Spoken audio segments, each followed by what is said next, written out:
And joining us now to talk about this is Ted Bagley, author of The Demolition of Democracy, Has America Lost Its Soul? Bagley has a unique perspective about former President Donald Trump's influence on current voting restrictions in Georgia. Good evening, Ted. Welcome to BNC. Thank you. Thank you for having me. So we talk about this, this story keeps getting bigger and bigger with so many major companies speaking up and taking action. What's your reaction to the MLB making this move, and how do you think former President Donald Trump played a role in this issue overall?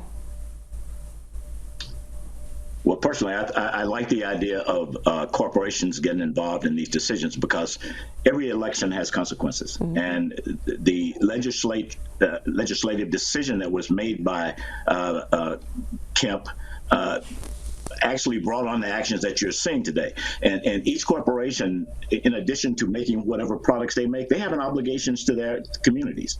They have an obligation to the politics around that community. So I'm supportive of what happened. And as Mayor Bottom says, whatever decisions that are made, political or not, has consequences.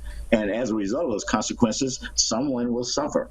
But I think sometimes it's best that we suffer up front in order to progress later. Mm-hmm. And so we know Trump's ideology, as you just mentioned, played a role in dividing the nation as well, with racist and negative ideas about our voting process. But do you think Trump is the root cause in dividing the nation, or was his ideology already in the fabric of our nation? Well, there's a twofold answer to that. The ideology was already in the fabric, but Trump administration sort of released the Kraken, as I call it. The big lie is what really brought a lot of this down as it is today. The January 6th, what happened then? What he orchestrated that. Words have power. And his words, being the president of the United States, should have been used more correctly than it were. So to your question of whether he is responsible, he's partly responsible. But the system is responsible because that was already in the fabric of this country.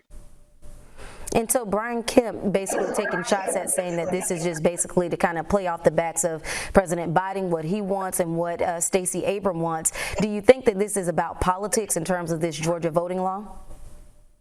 It is about politics. All due respect to Mr. Kemp, but he's trying to make amends for some of the things that he did during the campaign, and he's trying to get back under the good graces of Donald Trump. But it's obvious.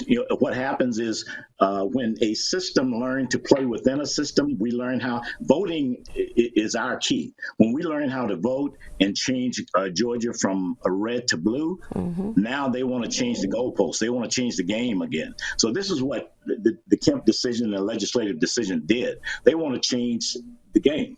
This is that old bait and switch tactic, right? Mm-hmm. So yes, I think his decision and the decision of Donald Trump's during his administration has caused a lot of the ills that we're seeing right now. And you talk about changing the game. That means we got to be educated, right? So in your book, you explain the importance of voter education and understanding the candidates on the ballot. Why is this so crucial, especially at a time like right now? Well, I've done a lot of research for my book on why people vote, how people vote. A lot of people are one-issue voters, particularly when you get out to places like Florida, Georgia, and places near the coast, because you have a lot of immigrants coming in, and they have one issue, and the issue is socialism. And what Trump tries to do is to scare people. He tries to put fear in people by saying socialism. And people know that the socialism they experience, or the communism, as I call it, or totalitarianism, is totally different from what you see here in the United States. But yet still they want to connect it to. They want to scare people into voting the way they want them to vote. Mm-hmm. Well, with the lawsuits and the challenges that are up right now, I guess we just have to wait and see. Ted Bagley, thank you so much for offering your insight tonight.